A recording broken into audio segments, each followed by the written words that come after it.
Estamos seguindo então o nosso estudo de Isaías e dessa vez a gente vai para o capítulo 6. E a gente vai se deter nesse estudo apenas nesse capítulo para a gente tentar entender bem as ideias que estão sendo passadas aqui no capítulo 6 do livro de Isaías. Então, antes da gente partir logo para o texto, né, a ideia do capítulo 6, né, contém uma coisa chamada o chamado de Isaías. Né? Seria quando Isaías é chamado para a sua função de profeta. Essa ideia do chamado aparece em diversas ocasiões da Bíblia. Né? Normalmente elas são acompanhadas de uma teofania também. Né? Teofania é uma descrição bíblica de uma visão de Deus. Então, por exemplo, quando Moisés vê a sarça ardente, né, é um chamado de Moisés acompanhado de uma teofania. Né? Deus aparece para Moisés e chama ele para uma missão e convoca ele para uma missão, convoca ele para aquela função que ele vai exercer. Né? Mesma coisa acontece, por exemplo, com Ezequiel. Logo no começo do livro de Ezequiel você tem também um chamado do profeta acompanhado de uma teofania. Então é isso que a gente vai ter aqui no capítulo 6. Né? E aí a questão que aparece é a seguinte. Né? Se aqui é o chamado do profeta, por que ele está aparecendo no capítulo 6 do livro e não no capítulo 1? Por que esse chamado do profeta não aparece logo no começo do livro? E aí existem várias questões e algumas opiniões diferentes. Né? O que normalmente se entende é que o livro de Isaías não está necessariamente colocado em uma ordem cronológica. Né? Ou seja, o fato disso estar sendo descrito aqui no capítulo 6 não necessariamente quer dizer que ele aconteceu depois dos eventos descritos no capítulo 1 a 5. Né? Mas que ele é colocado aqui por uma questão mais temática do que cronológica. Né? E de fato, em diversos textos bíblicos você tem uma inversão dos eventos cronológicos, ou seja, a narrativa não está necessariamente numa sequência cronológica exata, mas a sequência, na verdade, tem mais a ver com os temas. Né? Às vezes se coloca um fato que aconteceu antes, se coloca depois, às vezes um fato que aconteceu depois se coloca antes, para você ter uma narrativa que acompanha mais a sequência de temas que o autor quer. Né? Essa é uma das interpretações do porquê o chamado de Isaías está aqui no capítulo 6. Mais uma outra interpretação, que eu acho também bastante interessante, né, é a que o Kaufman apresenta, por exemplo, no livro dele, A Religião de Israel. Eu falo mais sobre a bibliografia aqui dessa série de estudos, lá no primeiro episódio. Né? E o Kaufman ele coloca não como sendo o chamado de Isaías no capítulo 6, mas como sendo um segundo chamado de Isaías no capítulo 6. Né? O que é interessante. Seria mais ou menos a ideia de que Isaías tem leva aqueles oráculos que estão descritos ali do capítulo 1 até o capítulo 5, e aquilo acaba desanimando o profeta. Né? Aquele chamado que ele tem para o povo, né? E ele chama o povo, ele convoca o povo, e ninguém responde, e isso vai cansando o profeta, e aí chega um ponto em que ele precisa de novo receber o seu chamado, que é o que acontece no capítulo 6. Então, nessa outra linha de interpretação, a ideia é que o profeta não tem o seu primeiro chamado descrito aqui no capítulo 6, mas seria um segundo chamado. E o que não deixa muito claro ainda são as datas, porque o capítulo 1 diz que ele profetizou nos dias de Uzias, e o capítulo 6 acontece no ano da morte de Uzias. Né? Então, realmente, as duas versões aqui são cabíveis no texto. Né? Então você pode entender o capítulo 6 como sendo um chamado preliminar, mas que ele não está necessariamente na forma cronológica, né, na ordem cronológica, ou que seria um segundo chamado de Isaías depois que o profeta desanimou. Então, indo para o texto, aqui Isaías capítulo 6, verso 1, começa dizendo: no ano da morte do rei Uzias. É interessante que o livro de Isaías ele não é muito de mencionar datas, né? Essa é uma das raras vezes que ele menciona quando está acontecendo exatamente esse oráculo ou esse evento que ele está descrevendo. E ele cita o rei Uzias. E é importante a citação de Uzias aqui, porque ele é quase como se fosse um personagem aqui do capítulo 6. É um personagem que não aparece, é um personagem por oposição, na verdade. Né? Então vamos entender um pouquinho mais antes da gente continuar lendo o texto. Né? A gente só leu a primeira frase. Antes da gente continuar, vamos tentar entender quem foi Uzias, o que ele representa dentro dessa narrativa. E aí, em oposição a ele, a gente vai entender o que representa a narrativa do capítulo 6. Então a gente vai lá para segundo livro de Crônicas, né? Segundo Crônicas, no capítulo 26, a gente vai ler a partir do verso 16, né? Antes ele vai descrevendo a vida de Uzias e como ele foi um rei muito próspero, ele conseguiu alcançar muitas coisas. E aí ele vai dizer lá no verso 16, começa com um mas, né? Ele foi muito próspero, muito poderoso, mas depois que Uzias se tornou poderoso, o coração dele se exaltou para sua própria ruína. Esse é um tema também que é bastante comum no livro de Isaías, a gente vai ver mais para frente. Ele cometeu uma transgressão contra o Senhor, seu Deus, pois entrou no templo do Senhor para queimar incenso no altar de incenso. Peguem essas ideias, essas referências, porque você vai ver que o capítulo 6 está todo contextualizado nessa situação de Uzias. Então, ele se exalta, ele acaba se achando mais do que realmente é, e entra dentro do santuário para queimar incenso. Verso 17. Porém o sacerdote Azarias entrou atrás dele, acompanhado de 80 sacerdotes do Senhor, homens da maior firmeza. Eles enfrentaram o rei Uzias e lhe disseram: não compete a você, Uzias, queimar incenso diante do Senhor, mas aos sacerdotes, filhos de Arão, que são consagrados para esse serviço. Saia do santuário, porque você cometeu uma transgressão, e isso não lhe trará honra da parte do Senhor Deus. Então, aqui abrindo um parênteses, é muito interessante como se organiza toda a liderança do povo do Antigo Israel, porque o rei ele não é absoluto no Antigo Israel. Existiam funções, especialmente as funções religiosas, que o rei não podia cumprir, né? Se vocês forem lembrar, o grande pecado de Saul, que realmente define que o seu reinado iria acabar, não foi quando ele consulta aquela vidente, né, lá em Endor. Na verdade, o que faz com que Saul seja considerado perverso demais para ficar no trono é quando ele oferece sacrifícios no lugar do sacerdote. É a mesma coisa que acontece com Uzias aqui. Então, a gente tem funções muito bem definidas. Um rei jamais poderia entrar no santuário e oferecer incensos, oferecer sacrifícios, ou seja o que for. Essa é a função do sacerdote. Enquanto o sacerdote também, ele não poderia reinar no povo. Essa era a função do rei, no período monárquico, pelo menos, né?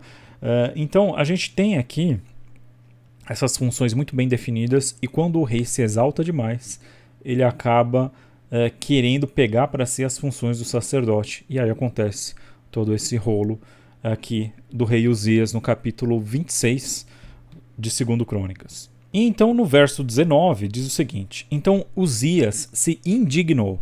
Ele tinha um incensário na mão para queimar o incenso. No momento em que ele se indignou contra os sacerdotes, a lepra lhe saiu na testa, ali mesmo, na presença dos sacerdotes, na casa do Senhor, junto ao altar do incenso. Quando o sumo sacerdote Azarias e todos os sacerdotes se voltaram para ele, eis que ele estava leproso na testa. Então, apressadamente o tiraram dali. E até ele mesmo se apressou em sair, visto que o Senhor o havia ferido.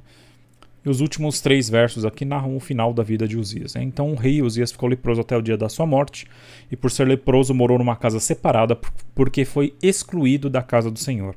E Jotão, seu filho, tinha ao seu encargo o palácio real, governava o povo da terra, quanto aos demais atos de Uzias, e assim por diante. E ele vai terminar a ideia dizendo que ele não pôde nem ser enterrado, né? Diz lá no verso 23, junto dos seus pais, né? Porque era leproso. Então a lepra, dentro da compreensão do antigo Israel, a lepra não era só uma doença comum, mas a lepra era um sinal divino, um sinal de reprovação divina. A gente tem diversos exemplos no texto bíblico em que alguém fica leproso porque Deus o rejeitou por causa de alguma atitude, e a lepra era o oposto da ideia de pureza, de santidade, que tinha que ser representada no santuário. Então, um leproso não podia nem chegar perto da assembleia, do conjunto de pessoas em Israel, muito menos, então, do santuário, que era um lugar sagrado. Então, essa é a história do rei Uzias, um rei que foi muito poderoso, foi muito bem sucedido, se achou demais, quis pegar para si funções que não lhe cabiam, e assim ele acaba pecando contra a santidade divina, e ele acaba ficando leproso, né? Deus o torna leproso e ele fica excluído do santuário, ele não pode mais chegar perto do santuário. Vamos ter tudo isso em mente agora para a gente voltar lá para Isaías capítulo 6. Diz lá no verso 1: No ano da morte do rei Uzias, eu vi o Senhor assentado sobre um alto e sublime trono, e as abas de suas vestes enchiam o templo. Então a primeira coisa que a gente percebe aqui, né? Isaías tem uma visão e ele está dentro do santuário, do templo, e ele vê Deus, né? E a visão não para por aí.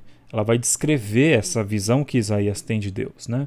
E presta atenção à forma como o autor vai descrevendo toda essa situação, toda essa visão, toda essa cena que Isaías está presenciando. Eu vi o Senhor assentado sobre um alto sublime trono, lá no verso 1, verso 2. Serafins estavam por cima dele. Cada um tinha 6 asas. Com 2 cobria o rosto, com 2 cobria os pés e com 2 voava. A ideia aqui do serafim, tenta imaginar essa cena. A palavra serafim, ela vem da palavra saraf no hebraico, que significa abrasador, que queima como fogo, né? Para a gente ter uma ideia, por exemplo, aquelas serpentes que tinham no deserto, quando Moisés faz aquela serpente de bronze, né? Aquelas serpentes que tinham no deserto eram chamadas de sarafs, de serpentes abrasadoras. É o mesmo nome aqui, serafim. São os abrasadores, os que queimam como brasa. Então, provavelmente, essa é uma referência à aparência desses anjos. Provavelmente, a ideia aqui é que esses anjos eles pareciam uma brasa ardente, que é uma figura que ainda vai aparecer aqui no capítulo 6, vocês vão ver, né? Então, eram como se fossem anjos de fogo, anjos que queimavam. Então, imagina você, de repente, você está no santuário de Deus, e as vestes de Deus cobriam todo o templo. Você está diante de Deus. E em cima de Deus, você tem essas criaturas, os abrasadores, né? Os serafim. E eles voam com 6 asas. Né? Eles voam com 2 dessas 6 asas. Com 2 cobrem o rosto, com 2 cobrem os pés. E aí no verso 3 diz: E clamavam uns para os outros, dizendo: Kadosh, Kadosh, Kadosh, Adonai Tsevaot, Melohol Haaretz Kevodô. E eles repetiam essa frase, né, que significa Santo, Santo, Santo é o Senhor dos Exércitos. Toda a terra está cheia da sua glória. E aí ele termina essa ideia dessa visão no verso 4 dizendo: Os umbrais das portas se moveram com a voz do que clamava, e o templo se encheu de fumaça. Então a gente tem um último elemento aqui que é a fumaça, né? A fumaça dentro do santuário, a ideia de fumaça associada ao santuário, você tem 2 referências principalmente, né? A primeira delas é o dia da expiação, Yom Kippur, está descrito lá em Levítico capítulo 16. Né? No dia da expiação você tinha uma nuvem que enchia o Santíssimo quando o ritual era feito, que era um ritual onde os pecados que eram transferidos para o santuário durante todo o ano, eles eram finalmente expiados, cobertos, né? Eles eram perdoados de uma vez por todas nesse dia especial. Então, era um dia em que o povo inteiro, o mandamento diz assim: nesse dia vocês vão afligir a alma de vocês, né? Não é um dia festivo, alegre, que vocês têm que comemorar, não. É um dia que vocês têm que pensar sobre o que vocês fizeram, porque Deus está julgando. E aí os pecados vão ser finalmente expiados, cobertos, perdoados nesse dia. A outra referência à fumaça dentro do santuário são as vezes em que o santuário é dedicado a Deus depois da sua construção. Isso acontece lá quando Moisés constrói o tabernáculo no deserto. Ele termina de construir o tabernáculo, o lugar se enche de fumaça de um jeito que os sacerdotes não conseguem nem ficar lá dentro. Né? E a mesma coisa acontece, né? A mesma descrição acontece quando Salomão termina de dedicar o templo, né? Finalmente o templo, depois do tabernáculo, o primeiro templo, e esse templo também se enche de fumaça. E os sacerdotes não conseguem ficar lá dentro. Né? E aí Zacarias faz também uma referência à glória de Deus no segundo templo. E eu tenho um vídeo sobre isso, eu vou deixar linkado aqui também. Se você quiser dar uma olhadinha sobre essa ideia, a dedicação do tabernáculo, do primeiro templo, do segundo templo, é a ideia da glória de Deus, que é uma ideia que também aparece aqui, né? Como a gente vê, toda a terra está cheia da glória de Deus. Então a gente tem a fumaça dentro do santuário, a gente tem o próprio Deus, e você tem a ideia de fogo aqui representado nos serafins, e também a gente vai ver, tem um altar, né, onde você tem brasas. É uma descrição que junta vários elementos de santidade. Imagina o seguinte, se você está no santuário, não está acontecendo nada lá, mas ele se enche de fumaça, nem os sacerdotes conseguem ficar lá dentro, porque é Deus se manifestando de forma muito intensa. Se você está andando e você vê fogo, e Deus se manifestando através daquele fogo, você já se enche de temor, né? Assim como aconteceu na sarça ardente, assim como o povo vendo toda aquela manifestação de fogo em cima do Monte Sinai, né? Agora, Isaías está juntando todos esses elementos, né? Ele está dentro do santuário, o que já é temeroso, ele vê o próprio Deus, que já é extremamente temeroso, e você vê criaturas de fogo em volta de Deus, clamando sobre a santidade desse Deus, né? E eles repetem 3 vezes, né? O santo, santo, santo, Senhor Deus dos exércitos, toda a terra está cheia da sua glória. E o lugar se enche de fumaça. Todos esses elementos indicam uma ideia de uma presença de Deus absurdamente intensa, de uma forma que o ser humano não pode de maneira nenhuma suportar. Então, quando Isaías percebe a situação onde ele está, né? Toda aquela fumaça e elementos de fogo e o próprio Deus dentro do santuário, a reação que Isaías tem é: eu estou perdido, eu não devia estar aqui, né? E ele diz isso lá no verso 5. Então eu disse: ai de mim, estou perdido, porque sou homem de lábios impuros, habito no meio de um povo de lábios impuros, e meus olhos viram o Rei, o Senhor dos exércitos. Estou dentro do santuário de Deus, né? A ideia de toda essa construção dessa teofania, dessa visão de Deus, é que quando você lê isso, se você lê prestando atenção, tentando imaginar a cena, você tem que sentir um arrepio e pensar: nossa, imagina o temor de estar diante de Deus. Essa é a ideia que está sendo construída aqui no capítulo 6, os versos 1 a 4, e é complementado com a reação de Isaías ali no verso 5. Então olha só que irônico, né? Ele começa fazendo uma menção ao rei Uzias, um rei que começou a se achar demais e que não se sentiu assombrado de entrar no santuário, não sentiu medo de estar diante de Deus dentro do santuário, né? E oferecer um incenso ali no altar de incensos, né? A ideia aqui é que o texto tem que despertar em você o temor que Uzias não sentiu quando ele entrou no santuário, né? Então você tem a ideia oposta aqui em Isaías, né? Ele vê Deus, ele está dentro do santuário e ele se sente indigno e ele se sente temeroso e ele diz: ai de mim, né? Quem vai me salvar de estar vendo Deus dentro do santuário? Exatamente o oposto do rei Uzias. O rei Uzias era um rei extremamente poderoso, e que não soube ver, não soube entender a ideia de humildade diante de Deus. E a gente tem aqui um profeta que, se a gente for entender daquela segunda maneira que a gente falou, como se fosse um segundo chamado, já está cansado e tal, e está desistindo, está se sentindo totalmente para baixo, humilhado, e de repente ele é colocado diante de Deus. Deus leva ele para dentro do santuário, Deus exalta ele, e ele se sente indigno de estar lá. É o oposto, exatamente o oposto do que Uzias pensa, da reação de Uzias. A gente está vendo Isaías se portando diante de Deus dentro do santuário. E a gente tem aqui nos versos 6, 7 e 8 a ideia do chamado mesmo, né? Então um dos serafins voou para mim, trazendo na mão uma brasa viva que havia tirado do altar com uma pinça, e com a brasa tocou a minha boca e disse: eis que esta brasa tocou os teus lábios. A tua iniquidade foi tirada e o seu pecado perdoado. Né? Você não estava dizendo ai de mim porque eu sou um homem de lábios impuros e habito no meio de um povo de lábios impuros? Então agora o seu lábio não é mais impuro. Esse anjo toca o lábio de Isaías com a brasa, né? E é interessante essa ideia, né? Ele tira a brasa do altar, né? E a ideia do altar, a gente vê, por exemplo, na construção do santuário, lá no livro de Êxodo, no capítulo 29, no verso 37, quando o altar é construído e dedicado, ele se torna santíssimo. né?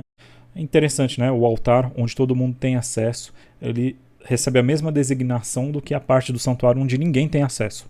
É santíssimo também, né? Kadosh Kedoshim.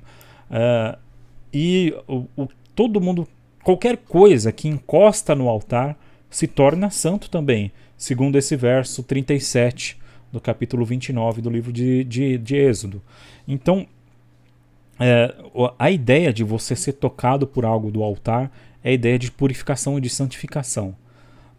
Como o altar é santíssimo, aquele que toca nas coisas do altar também se torna santo. Então é isso que o anjo faz. Você está com medo, Isaías? Então tudo bem.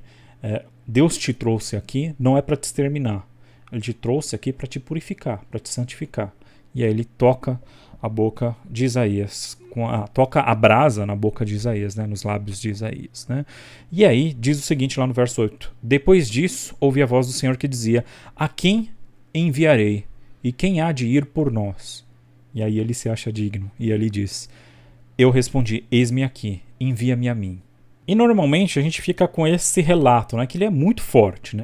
Ele é muito bem escrito, ele traz elementos aqui que denotam uma intensidade do sagrado que causa assombro em qualquer pessoa. Né? E normalmente a gente para nessa hora, só que a gente não ouve a mensagem que vem disso tudo. Né? Isaías é levado a essa visão não só para ter o lábio purificado pelo anjo, mas principalmente para levar essa mensagem ao povo. Né? Deus traz Isaías para o santuário para dizer: e aí? Quem vai por nós? Quem vai levar essa mensagem? Isaías é purificado e fala: não, eu levo a mensagem. E aqui, então, a gente vê a mensagem aparecendo. Né? Verso 9 até o verso 13. Então ele disse: vá e diga a este povo: ouçam, mas sem entender. Vejam, mas sem perceber. Torne insensível o coração desse povo. Endureça-lhes os ouvidos e feche os olhos deles, para que não venham a ver com os olhos, ouvir com os ouvidos e entender com o coração, e se convertam e sejam curados.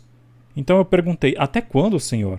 Ele respondeu: até que as cidades estejam em ruínas e fiquem sem habitantes, as casas fiquem sem moradores e a terra esteja em ruínas e devastada. E o Senhor afaste dela o povo, e no meio da terra sejam muitos os lugares abandonados.